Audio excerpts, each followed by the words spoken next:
द्वय मुनिराजों के चरणों में नमोस्तु नमोस्तु नमोस्तु। मुनीश्री, हमारे जो 19वें तीर्थंकर मल्लीनाथ भगवान हैं, उनके समय से दो पंथ चले हैं, एक श्वेतांबर पंथ और एक दिगंबर पंथ। श्वेतांबर पंथ वाले यह मानते हैं कि जो मल्लीनाथ भगवान हैं वह एक स्त्री पर्याय में थे, और दिगंबर पंथ वाले बोलते हैं कि वह पुरुष पर्याय में थे। तो इसकी सत्यता कैसे जाने, मेरी शंका का समाधान करें। नमोस्तु महाराज।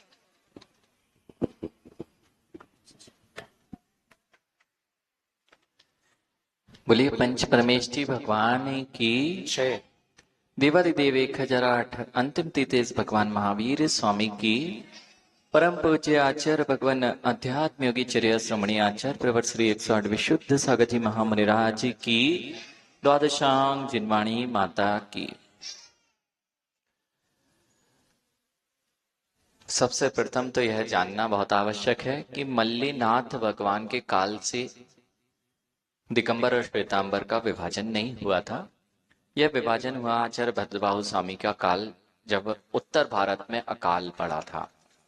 अर्थात आज से लगभग 2400 वर्ष पूर्व की घटना है, जब भद्रबाहु स्वामी अभी 400 बीसी बिफोर क्राइस्ट 400 बीसी तब के आसपास जब यहाँ पर उत्तर भारत में अकाल पड़ा है, और उस समय जो साधु यहाँ पर रुके 12 वर्षों तक अकाल की विपरीत परिस्थितियां हुई, तब जाके यहाँ पर जो साधु उत्तर भारत में रह गए थे, उन्होंने परिस्थितियों बस किस कारण से उस मार्ग का चयन किया था, और दिगंबर आमनाएं जो 12,000 मुनि दक्षिण भारत की ओर बहार कर गए थे, वे सब दिगंबर आमनाओं को मानने वाले बने थे। अर्थात वे पूर्व से ही थे, दिगंबर मुनि थे, 24,000 मुनि थे आचार्य भद्रबाहु स्वामी के काल में। ये सारी प्रशस्तियां आलेख में वहां सुरक्षित हैं। अब रही बात कि मल्लीनाथ भगवान को दिगंबर आमना वे स्त्री पर्याय से मुक्ति मानते हैं। जब ये दिगंबर परंपरा नहीं, श्वेतांबर परंपरा स्त्री पर्याय से मुक्ति मानते हैं, तो दिगंबर और श्वेतांबरों में कुछ सिद्धांतों में बाद में जब लेखन कार्य हुए तब मतभेद आना चालू हो गया, क्योंकि कुछ परंपराएं भिन्न करना पड़ी। तो वहां पर जो स्त्री पर्याय से मुक्ति कही गई और केवली मुक्ति भी कही गई, दो चीजें श्वेतांबर परंपरा में बाद में सिद्धांत ग्रंथों में लिख दी गई। इसमें मूल कारण यह था कि किसी भी वेद से मोक्ष होता है, स्त्री वेद, नपुंसक वेद और पुरुष वेद, लेकिन वे भाव वेद की अपेक्षा से कहे गए हैं। जो वेद अंतिम समय छूटता है, 3 वेद हैं, 9वें गुण स्थान तक वे वेदों का क्षय होता है, 9वें गुण स्थान तक वेद अपना काम करते हैं। यदि अंतिम वेद का क्षय स्त्री वेद के रूप में हुआ है तो वे स्त्री वेदी सिद्ध कहे जाते हैं।